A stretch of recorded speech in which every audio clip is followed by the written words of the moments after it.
Welcome to More Christ. I'm Marcus. Today I'm joined by Dr. Paul Gottfried. Paul is an American paleoconservative political philosopher, an historian, and a writer. He's a former professor of humanities at Elizabethtown College in Pennsylvania in the USA. He's also the editor-in-chief of the paleoconservative magazine Chronicles and an associated scholar at the Mises Institute, a libertarian think tank, amongst other things. I'd like to introduce, I think, your folks to your body of work. I was kind of hinting before we started recording, which I think over the years I've learned a lot from. And I think it's key for Christians, for Orthodox Jews, and so on, as it can really help us to understand what I think is a really powerful enemy, namely the kind of theological nature of secularism and its institutions. And in the affirmative, I also think that you offer a more integrated and realist conservatism versus conservatism Inc., so to speak, in many English-speaking countries, and maybe we can touch upon that today. But I suppose just first of all, how did you come to this love of history, to explore political philosophy, and even what we might understand as political theology? Then, Paul, if you don't mind speaking with that. Yeah, I have to say my interest in history, particularly European history, came from my father, whose family had lived in Austria, then they landed up in Budapest, and my family spoke several languages. But my father had a great fondness for the Austro-Hungarian Empire, which was carried over to me, and that may have been my introduction to history. Also, I grew up in a sort of a multi-ethnic European environment where I lived with a lot of Italians, Hungarians, Irish, everybody living there. And I was very much interested in their cultures. And from a very early age, began studying that. I was interested in foreign languages. For me, English was a foreign language, since Hungarian and German were the first languages which I was exposed. But I sort of came naturally to an interest in European history. And the interest in political theory came much later in life. Probably when I was in my 40s, I became interested in political theory, and I've written a lot on it since then, because I'm now 81. So I've written a lot on political theory. And I became interested in the development of the state, not entirely from a negative perspective, which I know is, the view generally held by libertarians, but as Carl Schmitt, whom I wrote a book, says, as something unique to Western civilization, and particularly the nation state, in which nations and political administrations go together and develop relations with other nation states, which unfortunately have been at some times very violent, and is necessary to have sort of international bodies that can control conflicts or clashes in interests and views among nation states. So I became interested in the concept of the state, and around the same time, I became interested in classical philosophy. I'd studied classical languages. I was very much interested in Greek political thought and Greek history. So, I read Thucydides in Greek, I read Plato, Aristotle, and so forth. So I'm sort of a kind of omnivorous scholar. I've read all kinds of things in the humanities. So the fact that I had an endowed chair in the humanities, I think, was fitting, because I sort of like all the stuff. It's not that I reject this, and I like most of the European countries. You're Irish. I like Ireland, but I also like Germany, France, England, Italy, Spain. I like them all. Getting into Eastern Europe may be a little more problematic. It's sort of hard to find a reason to have Romania, but I suppose, Romania's fine, it's okay. Ukraine, especially when the Russians come and attack you. But I had these sort of overlapping humanistic interests, and I was sort of led, by these interests, and also by my upbringing, into a study of political theory. My interest in conservatism, I think, is something that may be more instinctive. That I've always been conservative since I was a kid. I think my mother said that there wasn't any issue on which I ever leaned left, Yeah. and I think she was right. I think in the end, it may be sort of this American educationist, what's his name, Jonathan Haidt, said that things may be reducible to dispositions or body chemistry or something. Whatever it is, I've always leaned right. And so I suppose by Churchill's definition, you have no heart then, Paul. Right, I had no heart.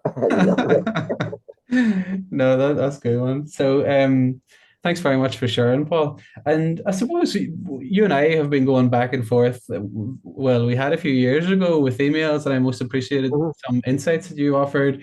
And in the course of that correspondence, it became quite clear that you had been sort of vilified by the neocons and so on. So I wanted to touch upon that and ask you how your paleoconservatism differs from neoconservatism as is commonly understood, and maybe some of the struggles that you've had with that movement, if you don't want to get too Yeah, salacious.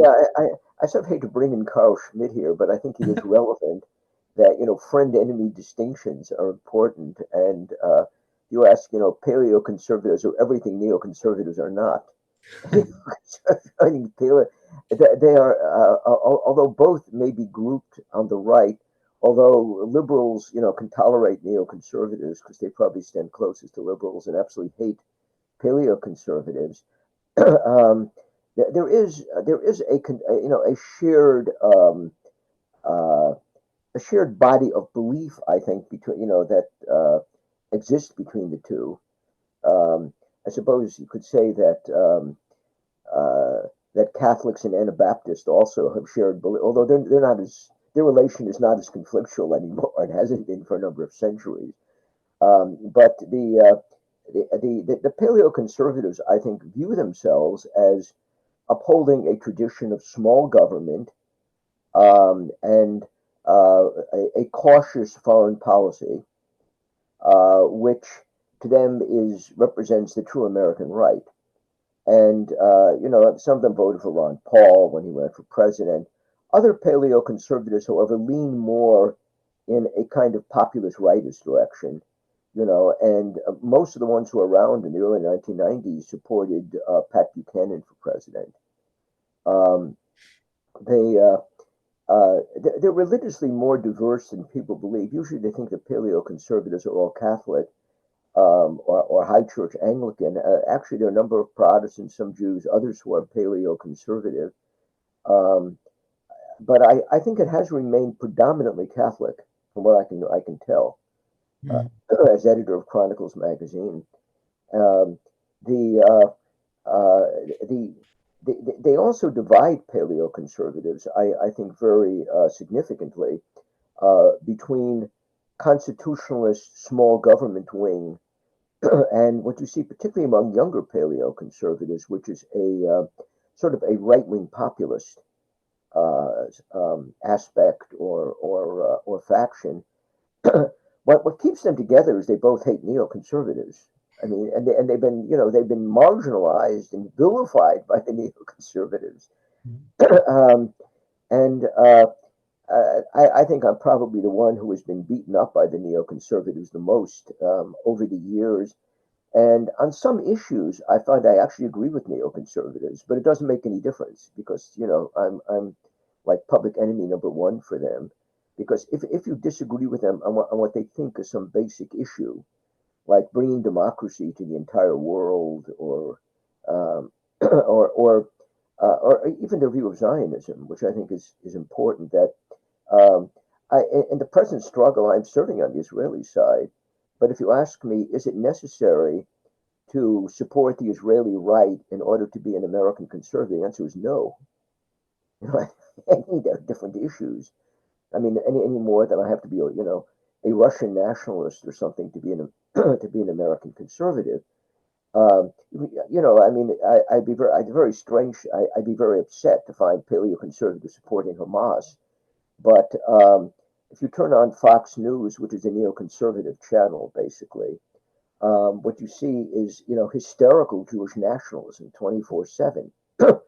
Um, and, I don't think paleoconservatives say, well, like the Israelis, we don't have to, this is not the most important thing in terms of American conservative identity. Another thing is, I think paleoconservatives, unlike neoconservatives, are very concerned with moral issues. which neocons were back in the 1980s, but haven't been since. And the question of gay marriage to me is much more important than bringing democracy to Poland or Armenia or somewhere else. What goes on in the United States to me is extremely important, which is the same thing happening in Ireland right now, which is the woke left is taking over. Mhm. They're destroyers, subverters of human civilization. They have to be stopped. Before anything else, they have to be stopped. And I think all paleos agree, neocons couldn't care less. And the big issue for them is having a very large military and, carrying a big stick in international relations and making at home whatever concessions you have to the left, as long as they allow you to have this aggressive pro-democracy foreign policy. So, I think that this is the basic division between the two sides. That we stand for moral, cultural positions, for the moral substance of Western civilization, its Christian heritage, all of that. These people do not. They couldn't care less. And the only time they seem to get upset is if LGBTQ starts demonstrating for Hamas against Israel, and then they go nuts. I think the LGBTQ is disgusting at every level. But I would have been angry at them much earlier than this. Thanks for that clarity, Paul. And I Mhm. suppose we can come back to some of those trades that you're touching upon there, and I want to link it to some of your books, which I think are very Right. illuminating in that respect. Yeah. So I suppose just before then, you've hit on a few people who have been influential for you. You've also got this book, Encounters: My Life with Nixon, Marcuse, and Other Friends and Teachers. Right. Right. I want to ask about that a little bit, and any figures who've been especially important or influential on you, whether that's whether you agree with them or that you disagree with them, as the case may be. Yeah. I mean, I have an interesting collection of figures there. Right. I've Herbert Marcuse, Pat Buchanan, all these. But, yeah, Robert Nisbet. But it's true that all Nixon, they all did influence me at various points in my life. John Lukács, and they're all people I knew. Most of them as personal friends, and I took away something from all of them. I mean, whatever I took away from that, something may not exist in a form in which they would recognize, but I was heavily influenced by German philosophy. I knew German, and I studied a lot of Hegel with Herbert Marcuse, who I thought was an extremely intelligent man, and I knew him before he really went nuts. As leader of what became the New Left, violent New Left, and so forth. He was still much tamer. He was much tamer at the time that I knew him. But I did learn a lot from him. I thought Richard Nixon was the most intelligent um, man in politics I'd ever met. Um, I didn't think he was a particularly good president, but I thought he was highly intelligent, and at least in my relations, I'm an extremely nice person. Uh, which is obviously not the view of the leftist media in Europe or the United States. um, So, I mean, some people influenced me more than others. I think I discussed Robert Nisbet, and his work definitely influenced me. His view of American history, um, his interest in the social thought of European counter-revolutionaries was something that definitely influenced me. I always tell people, if I have to describe myself politically, I'm sort of a bourgeois liberal, maybe of the 1848 variety, the 1830 variety. But I learned much more from counter-revolutionaries than from liberals. Hmm. Uh, you know, I wouldn't necessarily want Joseph de Maistre running a government that I lived under, although I prefer him to Joe Biden, obviously. But I think he's a brilliant thinker, and he's right about the dynamics of revolution, about where revolution leads. So most of the people I discuss, did influence me, although, as I suggested before, not in ways that they would necessarily approve of, if they were still alive. Hmm. Thanks for that, Paul. And I commend that book and some of these others we're going to discuss. Sorry? No, I'm just listening to you. Oh, grand. Thanks, Paul. So, another issue I want to speak with you about is liberalism and your book, After Liberalism, Mass Democracy and the Managerial State, which has Yeah. left an indelible imprint on me. And in that book, you offer this wonderful expose of liberalism and its pretensions. So, I suppose what inspired that, and what did you hope for that folks would take away from it then? Well, what inspired that book was hearing the word liberal thrown around to describe anything the left wanted to do. And one of my obsessions is with improperly used political terms: conservative, liberal, left, right. I'm always writing on this. It's an obsession. And no one likes the solutions I come up with, or the answers I come up with, because they're so reactionary. Like, conservatism, real conservatism stopped like in the middle of the 19th century or something. I honestly believe that's true. And liberalism, by the way, is not the same as libertarianism. Liberalism was the idea of the bourgeoisie in the 19th century, and which I tried to explain. And it's really the search for a kind of juste milieu, a kind of middle ground between reaction and what is seen as democracy, which is seen as radical. And that's what I'm describing. And people who call themselves liberals would be horrified by the idea of women voting, and they also wanted a restricted franchise, and they did support Christian morality um, vigorously, almost like John Calvin in Geneva or something. I mean, they went after people for indecency all the time. They were not exactly LGBTQ people, although these people are now being described as liberal. And what I argue is that throughout the 20th century, liberalism, in the sense in which I'm using it as the idea of the bourgeoisie, becomes weaker and weaker and identified with things that liberals would never have accepted, like social democracy, a vast administrative state, controlling the family. And what I sort of show in the last part of the book is the way liberalism becomes um, degraded, to be made identical with whatever the left is doing at a particular time. Uh, and I wrote this piece. I don't know if you read it. Marx is not woke, and the last part is a response to people like Douglas Murray, Barry Weiss, and others that we're preserving the liberal heritage. No, you're not. You are gay leftists who are just being pushed around by people to the left of you. The revolution is devouring its own children. You're not liberal at all. And I think this upset a number of people. There's another James Lindsay who called me a stupid nobody or something, because he's of the same school of liberalism as these other people. That's right. But I think we have to come up with different terms for these people. And I say that they represent a very decadent stage of liberalism that's almost gone. Its corpse gets pushed over. And that's what they're complaining about, the pushed over corpse. So this is the way I treat their liberalism. No, that's really interesting. Thanks, Paul. And I suppose one thing that's of special interest to me, coming from a background in education, I'm a primary school teacher by training, and have become increasingly interested in classical education, increasingly disillusioned by mainstream education. And reading your book, I think you showed how figures like Dewey actually played a key role in leading to this managerial state that you describe. Maybe you can tell us a little bit about that and why it's such a problem. Yeah, yeah. I think education itself obviously is going to be changed because the managerial state is basically training its own followers.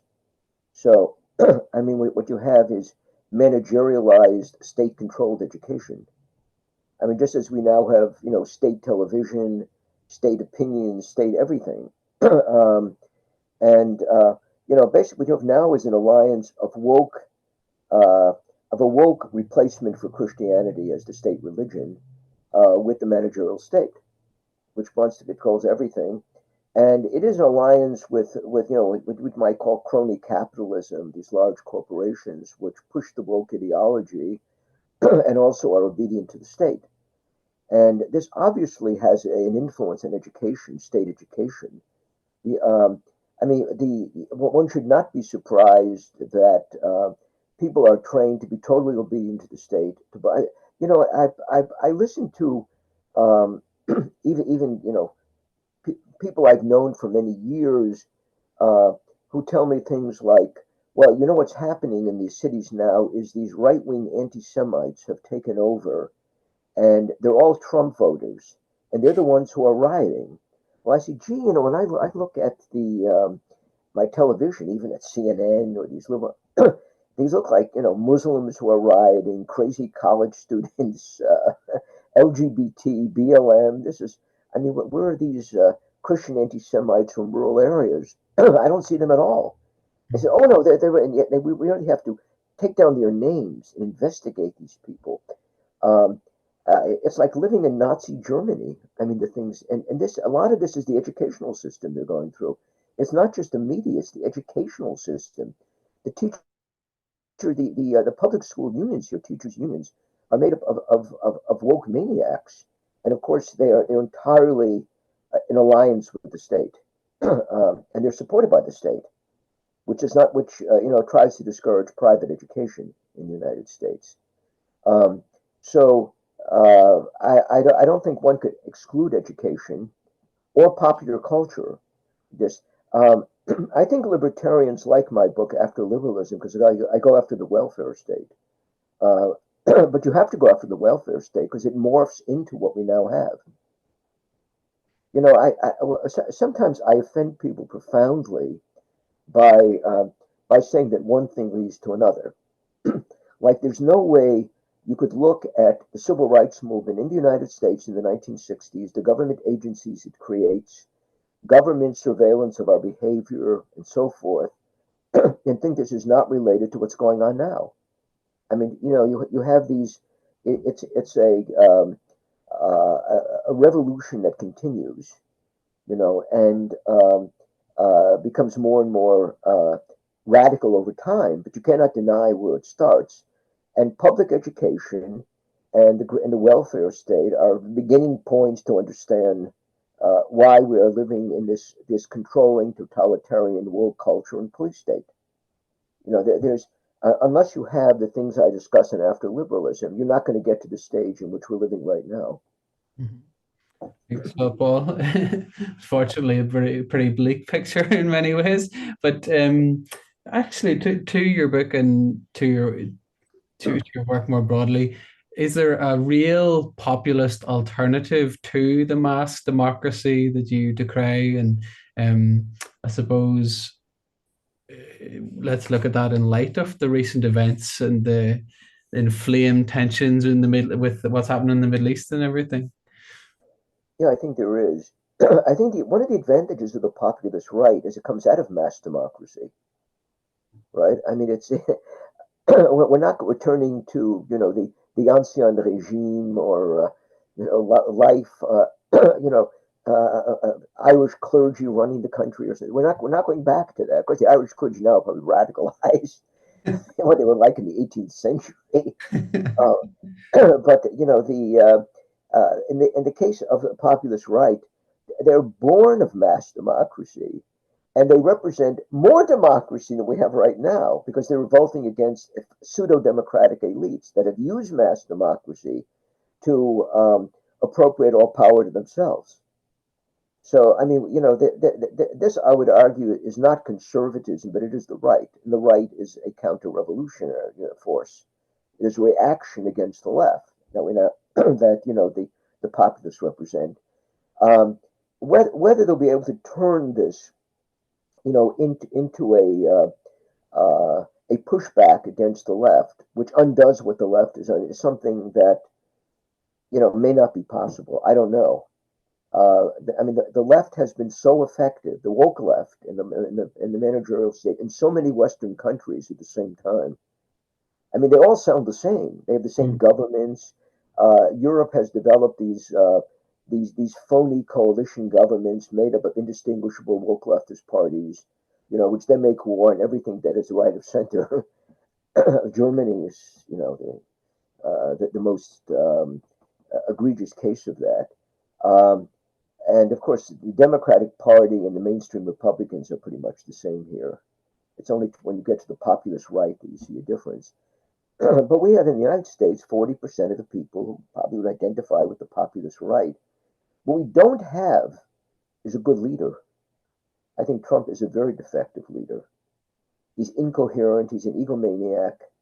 I don't know exactly what he believes, although most of the people who are following him, I think they're nice people. I think they mean well.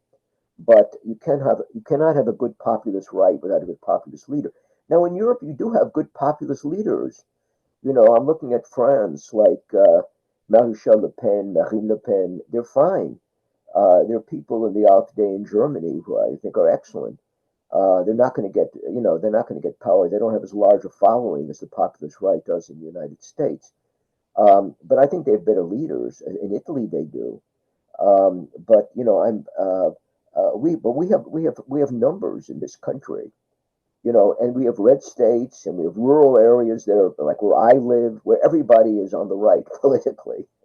So, except a few academics at the college across the street, but we understand they're lunatics, but everybody else is normal. Thanks, Paul. And I want to ask about another book which ties in with that one, Multiculturalism and the Politics of Guilt Towards a Secular Theocracy, which I think Yeah, is an extraordinary title and perfectly describes the kind of wokeism we're now decrying.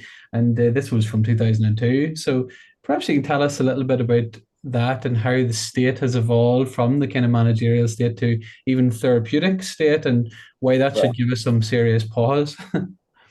No, I think that's a theme I sort of belabor right to death. I mean, I think it starts in my book After Liberalism, and then you have the evolution of the managerial state to the therapeutic state and multiculturalism, and then finally in the European left in the new millennium. I mean, they all hit the same theme. In fact, my book on anti-fascism does as well. Um, but what I think the book on multiculturalism fails, and the reason I do not accept the main thesis anymore, which people don't know, but I don't, is I don't think guilt, religious guilt, which I deal with mostly in Protestant society in that book. I don't think religious guilt is what drives, is what for the most part drives the woke left. I think it's hatred. I think it's class hate. And I think here the Marxist side of me gets in. It's a class war that we're seeing, in which what you have is the wokeified upper class left, the elites, who are not traditional aristocracies or anything like that. They're just people who've been able to seize power with the managerial therapeutic order within corporate capitalism and so forth. They just seized power, or use these instruments to take power, and they're now beating up on the normal people. The people who go to church, the people who have children, the people who make the gender distinctions, all the rest of this, who live in their own communities. They hate them. They hate them here and in Europe. And they're making war on them by opening the borders to Muslim terrorists, by third world populations, or drown them culturally, destroy their national identities. And this is not done because of misplaced Christian guilt or anything like that. It's done out of malice and a sense of social superiority. And I've actually engaged in debates with people like Amy Wax, who's at the University of Pennsylvania, who still buys the older argument that these people are driven by guilt. I don't see the guilt. I was wrong. I repent of that book. What I see is hate. And maybe the Carl Schmitt influence coming out in me, but I see the friend-enemy distinction. I think it's Mm. much more important for understanding, why the woke left is uh, uh, oppressing others in society, why it has made war on white males, and so forth. No, that's really interesting. I think I'd still keep the secular theocracy. I really like that. But that was quite helpful for Well, it understand. is a secular theocracy because it is a replacement religion for Christianity. Hmm. I mean, whatever else it is, and it uses Christian themes, but then sort of twists them in its own direction. And I think some ideologies can do that. Wokeism, communism, Nazism really can't. I mean, it has absolutely no link to Christianity, right? I can't find any. It is neo-paganism, or try this way it advertises itself. But anything which appeals to universalism and speaks about raising up the downtrodden, helping them, the last will be first. I mean, obviously, it's not saying this in the sense in which Jesus said it, but they are able to use these sentiments very effectively. So it is a Christian heresy, but it's also one that is dedicated to destroying Christianity, as was communism, which was its predecessor. Mm-hmm. So what makes the woke left far more dangerous is it's taken over every Western country. The communists couldn't do anything like that. Thanks for that, Paul. And in that other book that you mentioned, the strange death of Marxism, the European left and New Millennium, I want to ask a little bit about that. First of all, I think you've maybe said this before, but did Douglas Murray plagiarize his title from I'm sure he did. your book? Yeah, that's yeah. I have to also admit that I'm not particularly fond of Douglas Murray, Yeah. but I'm sure. How did you know? I picked this up from our publisher, and he was going to look into this, and the lawyers, it cost too much money or something like that. Well, that's It doesn't pretty. strike me in the book, which doesn't surprise me. Mm. I And mean, so much of what he says bears such a close resemblance to what I wrote before, that I'm sure he read the book mhm. and borrowed from it. And can you tell us, Paul, about this move from the older Marxism to what we now understand as neo-Marxism, and why it's important to really get a hold of the nuances there? Yeah, I don't think wokeness is essentially Marxist. I've argued this again and again. There's a very good book by Christopher Rufo um, on cultural radicalism, which I've reviewed in several places very favorably, and I'm very impressed by the author's work, whom I know. And one of his arguments is that all the people who become cultural radicals start out as Marxists, self-conscious Marxists, and in fact they go on calling themselves Marxists, but are not Marxists. Um, for one thing, they are much less interested in socioeconomic inequality than they are in overthrowing traditional gender family relations and making war on white people. I mean, these seem to be much more important things for them than dispossessing the rich. In fact, their main supporters are corporate capitalists who are quite pleased, and they say, well, we're going to raise the level of corporate taxes. Joe Biden or his handlers who come up with this brilliant idea. Well, these people aren't going to pay for it. They're going to pass it along to consumers, right? Or take it out of their workers' salaries. They're not going to be touched at all. They're going to get nice fat contracts for green energy, which they're getting right now, and favors from the Democratic Party, from the IRS, and so this happens all the time. Uh, so describe these people as Marxists is ridiculous. Um, and I really don't see any Marxism. I doubt too many of them have ever read Marx. We have this sort of neoconservative celebrity, Mark Levin, who did a book on American Marxism. And I make fun of this book because there's no Marxist in this book. He tells you John Dewey. Well, John Dewey was not a Marxist. He was a progressive educator. Anyone he doesn't like is a Marxist. Mm. And I mean, Marxists have to be Marxist. I mean, they have to believe in Marxist theory of history. Um, they have to believe in something like dialectical materialism. They have to understand the class struggle as Marx did. Otherwise, you're not a Marxist. And so the last few days, Paul, I have been listening to some lectures and so on from Jordan Peterson's ARC project in London, and he does have some of these figures like Douglas Murray involved, and there is this I don't want to be unfair to him or the project, but there is this tendency to kind of roll back to a certain type of liberalism that's not really liberalism, as you suggest. And there are, I'm sure, some serious limitations in that. But I'm wondering, is there something beyond that that you think is worthwhile in what the likes of Peterson is doing, or what he could do that you think would be good in kind of garnering kind of popular alternative to the New World Order, so to speak, that he's kind of positioned himself as? Does that make sense?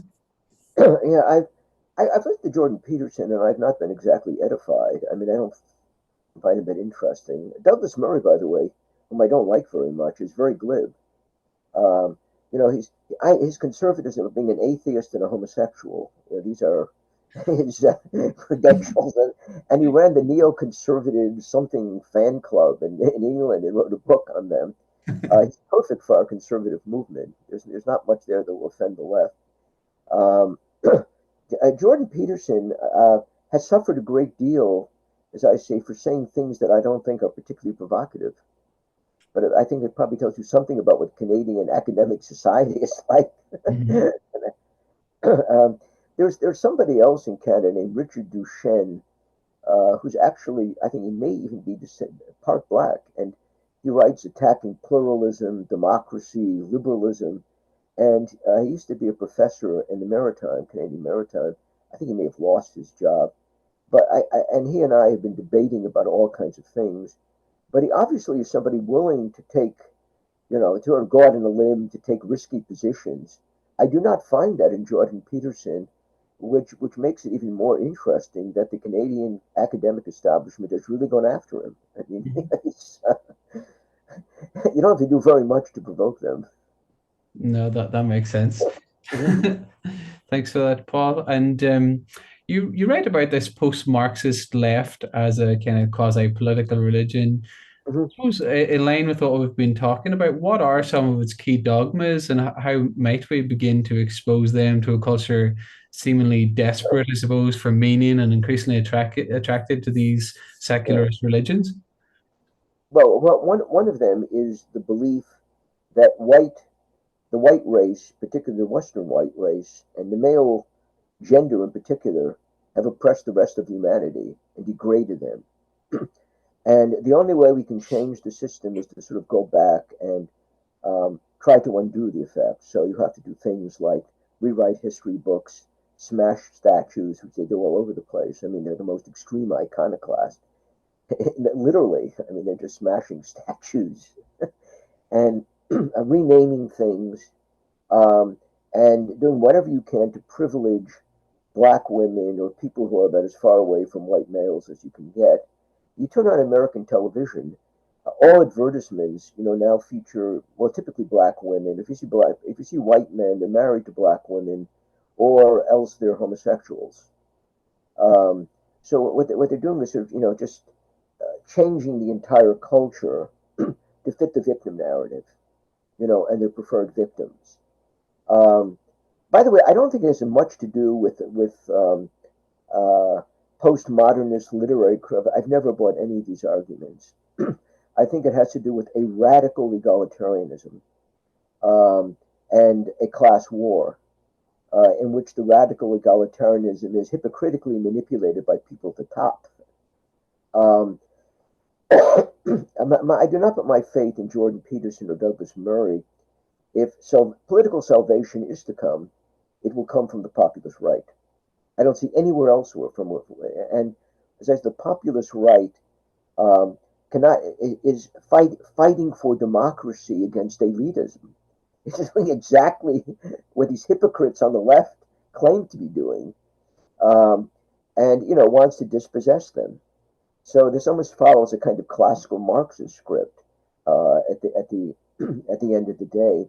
But the working class in America is the most conservative. They also, in some ways, the most oppressed, the poorest, the most downtrodden. When what's his name, Vance, the senator from Ohio, describes these people, he says Christians are right. He came from a working class background, from West Virginia. This is exactly the way these people are living. Um, But I find something noble in their rebellion.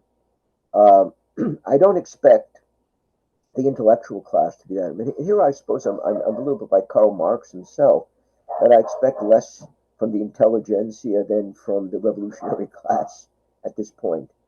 The intellectuals may come, the conservative intellectuals may come in later. I think much of what these people are fighting over is lost ground. Mm. You're able to introduce a course on Martin Luther King together with one on Malcolm X, or earlier feminism you teach as opposed to later feminism. This is supposed to be some victory at a university. To me, it is all part of the same process. As I say, the most you can do is maybe buy 2-3 years in terms of the further progress of the left. Um, there has to be almost a kind of uprising from the bottom in order to change the situation at this point. And there are things government can do. I mean, some of which DeSantis has promised to do in the United States, which is defund universities, which I think is a first step, Mm. as the government can do. They have to be starved, starved into ineffectiveness, if possible. Um, I think what's now happening among Jewish liberal donors, because of the anti-Semitism in the United States, may have very good effects. They may withdraw their money, which they are, from large universities and from liberal causes. But I think this may do more good than all of Jordan Peterson's lectures, or Douglas Murray speaking about neoconservative values. Yeah, that's interesting. Thanks, Paul. I suppose from my perspective, I've noted how you have critiqued even later Martin Luther King Jr. versus his earlier life and civil rights legislation and so on. But I'm kind of curious how there might be a broad church for folks like those you mentioned, those kind of hillbilly elegy people from Vance and say working class, lower middle class African Americans, Mhm. because there has been this success in dividing people according to the skin color, and the state seen as above that and arguing between different groups. How might they come together to genuinely overturn the elitism that you're decrying? I'm an opportunistic counter-revolutionary. Um, I I like one of my favorite congressmen is a black man from Naples, Florida, Byron Donalds. I think he's excellent. I would vote for him for president in a second. Um, I think the white nationalists are nutty. They're not going to go anywhere in this country. Also, white people are the craziest in the United States. And in Europe, they're the ones who are doing all these bad things. So why am I supposed to be a white nationalist at this point? Um, yeah, you asked me, do I think giving women the vote it was a bad idea, because women tend to vote for the left. Would I vote for a woman for president? Yes, I would if I agreed with her. Simple as that. Even if, no, I do not particularly like Martin Luther King as a political figure. Um, am I in favor of segregation? No, I am not. I mean, but I think that there are people on the, especially on the alt right, who have these panaceas that somehow, if only white people do this, everything is going to be white. But they seem to overlook the fact that all these problems are coming from white people. And people in Ireland. I mean, the ones who vote for the leftist government in Ireland are not black; they're white. They're white Aryans, Celts. Yes, they're voting for these crazy people who are going to destroy them, That's destroy right. their society. Ireland's an interesting case too, I think, Paul, because it doesn't even have that colonial history that Mhm. not that even those colonial countries should feel this kind of displaced guilt that you describe, but Mhm. Ireland doesn't have that history. So the fact No, that they would feel guilty when they were colonized themselves by the British is even more ludicrous, I think. it is. It's ridiculous. Like California never had slavery. It banned slavery. I don't think it had segregation, but they're running around paying like billions of dollars they're going to pay to blacks for reparations for slavery. I mean, they never had it. But Hmm. it's, they have to go through this gesture so that they're religiously orthodox wokesters. This is why they're doing it. Uh, In the case of Ireland, I have no idea what they were poor peasants being oppressed by the British. I have no idea why they have to atone for anything. I suppose it's because they went to church or something like that, or they're white. No, I think just playing on what I asked you a moment ago, from my perspective, what gives me hope coming from the States, and unfortunately it's not as big a thing here, is the classical education movement and so on, and learning from this universal tradition Right, that's right. open to Black people, to white people, and so on, that doesn't fall Mhm. into the traps of that kind of white nationalism or anything, and avoids the pitfalls of the kind of woke new left and so on that we're talking about. But So that gives they you. would say it's white nationalist if it's you teach Cicero or Plato. It's not white nationalist. I mean anything except what they want to teach. That's the only Mhm. thing you're allowed to do. I Yeah. mean that's basically where we are in the United States. Yeah. Saint Augustine, the North African bishop, is a white Yeah, that's no different. nationalist. If you are a North African, but you support Christianity, you're part of the problem. Yeah. I mean, that's the way it is. It's crazy.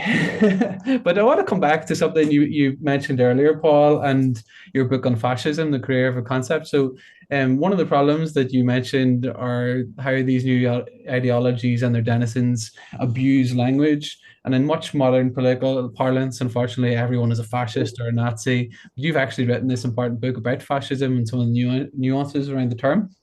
So, can you tell us a little bit about that, your motivations for writing the book, and how we might begin to define things like fascism more accurately then? Well, I wrote a book on fascism and another one on anti-fascism.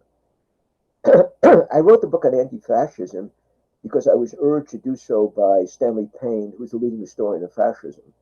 He read my book on fat, which he liked very much, but he said he has the most original book on fascism he had read in some decades or something. But he said you do even better writing on anti-fascism. So I did write a book on anti-fascism, which he liked, but I don't think it was as good as my book on fascism. Um, but anti-fascism is not as much is not as heavily mined or heavily examined a field as fascism. But one of the things in my book on fascism I set out to do is explain the historical nature of fascism, that it belongs to a time and place. Um, as the Germans would say, das ist Zeit und ortsgebunden, that is, it's time and place limited. And it develops within Europe, particularly in Central Europe, between the two world wars. And the people who join the early fascist movements are the ones on the winning and losing sides of the war, and who expect to be living in a new order, and whose a notion military life sort of becomes the norm for them.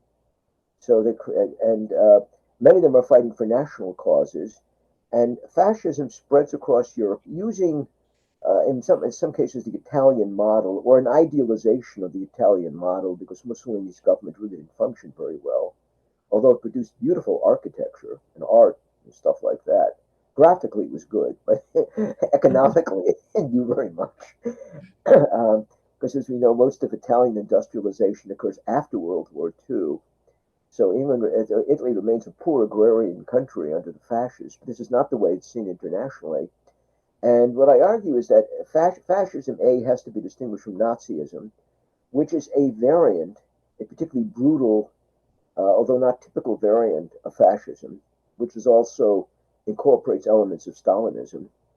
and it also has to be understood as a movement that's international, so that you have black fascists, Jewish fascists, Irish fascists. You had the blue shirts, right, in between the two world wars. It's not these movements would have just developed spontaneously, but they're all looking to the Italian model, or the way their idealization of the Italian model and building their own form of fascism. But I point out it's limited by culture. For instance, you have an English fascist movement under Oswald Mosley, which is subsidized by the Italian fascist movement, but it does not fit into a Protestant middle class English society. It does much better in Catholic societies, where you have hierarchy, corporatism, stuff like that. So the English can't even figure out what it is, and it ends up sort of attracting a lot of Nazi sympathizing toughs. Doesn't really go anywhere. But the fascist movement does go. It doesn't take power everywhere, but it's stronger in some places than in others. Although I point out its power is usually exaggerated. There is a Falange movement in Spain, which models itself on Italian fascism, but once Franco takes power, he wins in the nationalists take over Spain, he just uses it for window dressing. He's not really a fascist. And you can sort of go from country to country and see there's borrowings like,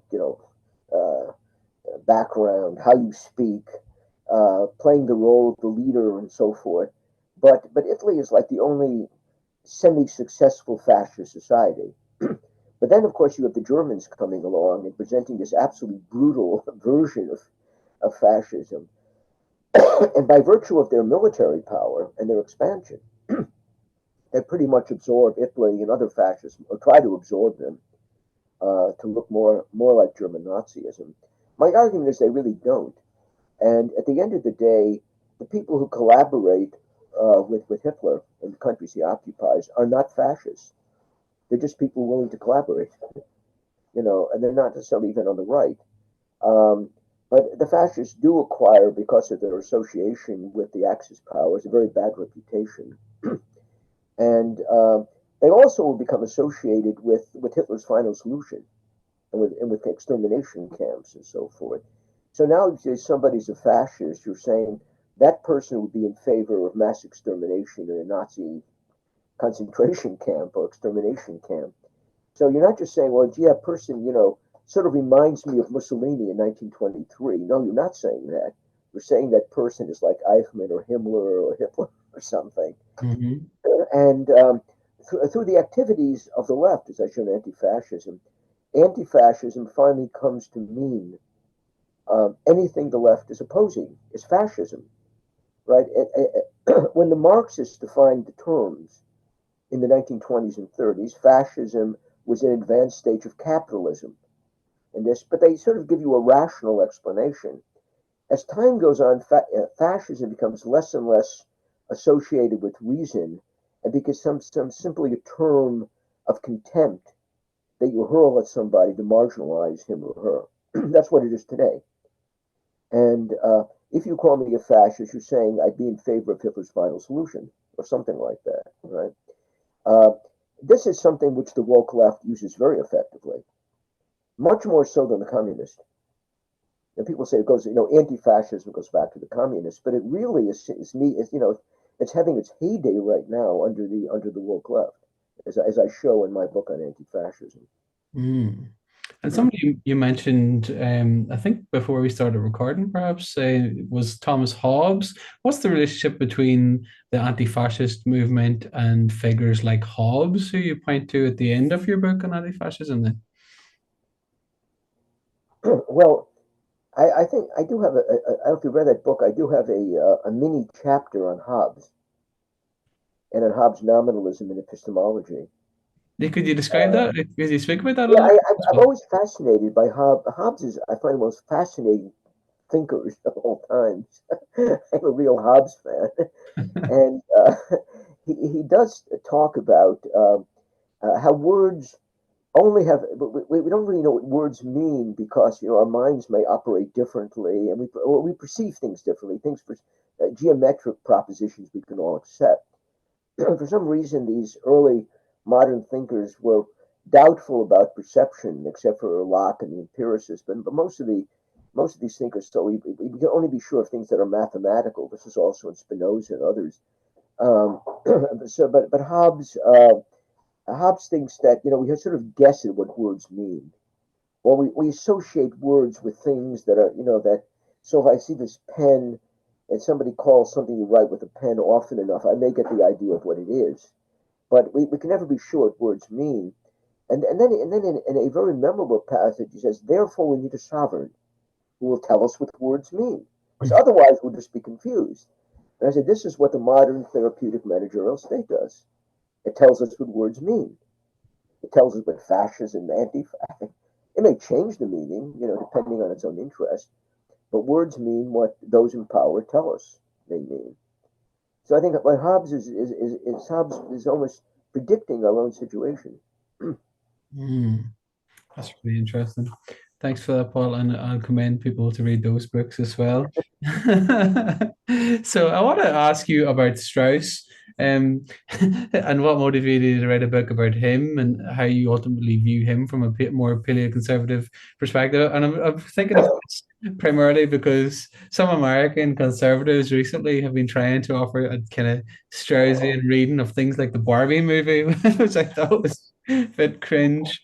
I just wanted to ask you about that and what you hope to achieve with that book then. Well, I've achieved very little with that. Cambridge University published it, and I went to paperback. But the conservative establishment hated that book because they're profoundly devoted to Hobbes, rather to Strauss, not to Hobbes, as the Straussians understand Strauss, which I think is an important qualifying phrase because I find that Strauss is a much more substantial thinker than most of his followers, or much more politicized. The Straussians who were the most malevolent are the East Coast Straussians, who were sort of grouped around Chicago. I may disagree on most philosophical and many historical questions with the West Coast Straussians who follow Harry Jaffa, but I generally agree with them on current events and on what's going on now. I have hardly any disagreement with them on those things. The East Coast Straussians are political neoconservatives. They also have their own reading of Strauss, with which I sometimes agree, sometimes disagree. If you disagree with them, all hell will break loose, because they'll immediately accuse you of everything, of being a bad person and so forth. It's all taken very personally. My book is viewed for some reason as being anti-Strauss. I think most of my treatment of Strauss is extremely respectful. I mean, I point out my own family had a background similar to his. He was a well-educated man. It's a shame that he had to, leave Germany and go somewhere else and was treated as he was and so forth. And I happen to like his early German work. I think it's very, less so stuff that he wrote in the United States. But I certainly not treat him with contempt or anything like that, which I've been accused of doing, because I treat many of his disciples with contempt, but not Strauss. Excellent. Thanks, Paul. And one more book I just want to touch upon, because I'm conscious of your time and appreciate the time you've given me, is this Revisions, this series of essays, such a broad range of interesting topics from Nisbet, who we mentioned, to the EU, to Heidegger. But I want to ask you about the last chapter on Trump and how you understood the Trump phenomenon then, and what do you think happens next, especially, I suppose, with the upcoming election in the States then? Well, I think the Trump phenomenon continues. I think he's shoo-in to win the nomination. My question is, will he be allowed to win the general race? And I think I don't necessarily think that all the voting machines are rigged in a way that he's going to lose, but there's so many forces that are against him. The opposition controls government at all levels. It controls the IRS, can go after him, the court system, the FBI, the CIA, the media, which are basically, the state media. They're all going to go after him, and he does not know how to respond very well. What he does is he loses his temper. He sounds like an egomaniac most of the time. I think if Ron DeSantis were running, he might be able to win. Nikki Haley, whom I do not like at all, could definitely win. She'd pick up she'd pick up votes from the other side, Jewish votes, she'd pick up feminist votes, all kinds of other votes, and would hold on to most of the Republican vote. And most of the polls that I've seen show her winning easily. And the establishment does not hate her as much as Trump, because she's not really any kind of threat to them. With the same people who are running the country.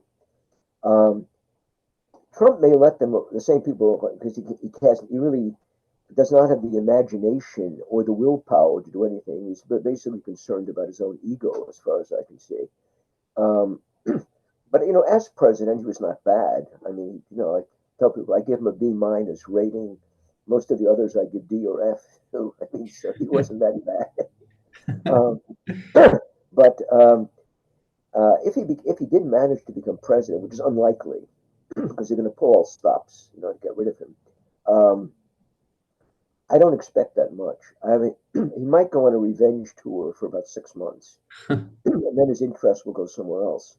I have very little faith in him as a leader. Mm-hmm. One of the points I'm always making is I favor the populist right. I wish they had a worthy leader, and there are worthy leaders in Europe.